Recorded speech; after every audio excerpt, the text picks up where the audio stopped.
Hello. ഇന്നലെ നിങ്ങൾക്ക് ഞാൻ പറഞ്ഞു തന്നിരുന്നു, നമ്മുടെ കൺട്രോളിലല്ലാത്ത കാര്യങ്ങളിലേക്ക് നിങ്ങൾ ഫോക്കസ് കൊടുക്കരുത്. നമ്മുടെ കൺട്രോളിലുള്ള കാര്യങ്ങളിലേക്ക് നിങ്ങൾ ഫോക്കസ് കൊടുക്കാൻ വേണ്ടിയിട്ട് പറഞ്ഞിരുന്നു അല്ലേ? ഒരു എക്സാമ്പിൾ പറഞ്ഞു കഴിഞ്ഞാൽ, നിങ്ങൾ ഇപ്പോൾ കടന്നു പോകുന്ന സിറ്റുവേഷൻ ഉണ്ടല്ലോ, നിങ്ങളുടെ ഇപ്പോഴത്തെ സാഹചര്യം, അതിനെ നിങ്ങളൊന്ന് വിലയിരുത്തി നോക്കിയേ. നിങ്ങളിപ്പോൾ വിഷമിച്ചു കൊണ്ടിരിക്കുന്ന, അല്ലെങ്കിൽ നിങ്ങളിപ്പോൾ വിഷമിച്ചു കൊണ്ടിരിക്കുന്ന, അല്ലെങ്കിൽ നിങ്ങളിപ്പോൾ സ്ട്രഗിൾ ചെയ്തുകൊണ്ടിരിക്കുന്ന ആ ഒരു സിറ്റുവേഷനിൽ എന്തൊക്കെ കാര്യങ്ങളാണ് നിങ്ങളുടെ കൺട്രോളിൽ ഉള്ളത് എന്നുള്ളത് ഒന്ന് ലിസ്റ്റ് ചെയ്ത് നോക്കിയേ. അതില് ഒരു 80% നിങ്ങളുടെ കൺട്രോളിലല്ലാത്ത കാര്യങ്ങളായിരിക്കും.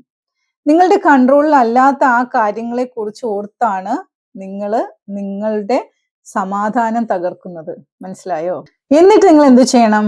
അതിനകത്തുള്ള നിങ്ങളുടെ കൺട്രോളിലുള്ള കാര്യങ്ങളെ ലിസ്റ്റ് ചെയ്യുക. എന്നിട്ട് നിങ്ങളുടെ കൺട്രോളിലുള്ള ആ കാര്യങ്ങളെ മാത്രം നിങ്ങൾ ഒന്നും കൂടി ഫോക്കസ് ചെയ്യുക.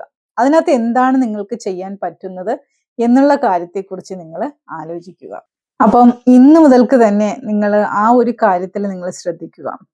നിങ്ങളുടെ കൺട്രോളിലുള്ള കാര്യങ്ങളെ കുറിച്ച് മാത്രം നിങ്ങൾ ഫോക്കസ് ചെയ്തുകൊണ്ട് നിങ്ങളുടെ കൺട്രോളിൽ അല്ലാത്ത കാര്യങ്ങളെ വിട്ടുകളയുക. അതിലേക്ക് നിങ്ങൾ ഫോക്കസ് കൊടുക്കാതിരിക്കുക. അന്ന് ജീവിതത്തിൽ നിങ്ങളൊന്ന് അപ്ലൈ ചെയ്ത് നോക്കിയാൽ നിങ്ങൾക്ക് ആ ഡിഫറൻസ് നിങ്ങൾക്ക് മനസ്സിലാവും. വീഡിയോ ഇഷ്ടമായെങ്കിൽ ലൈക്ക് ചെയ്യുക. അതോടൊപ്പം തന്നെ ചാനൽ ഇതുവരെയും സബ്സ്ക്രൈബ് ചെയ്യാത്തവരുണ്ടെങ്കിൽ തീർച്ചയായിട്ടും ചാനൽ സബ്സ്ക്രൈബ് ചെയ്യുക.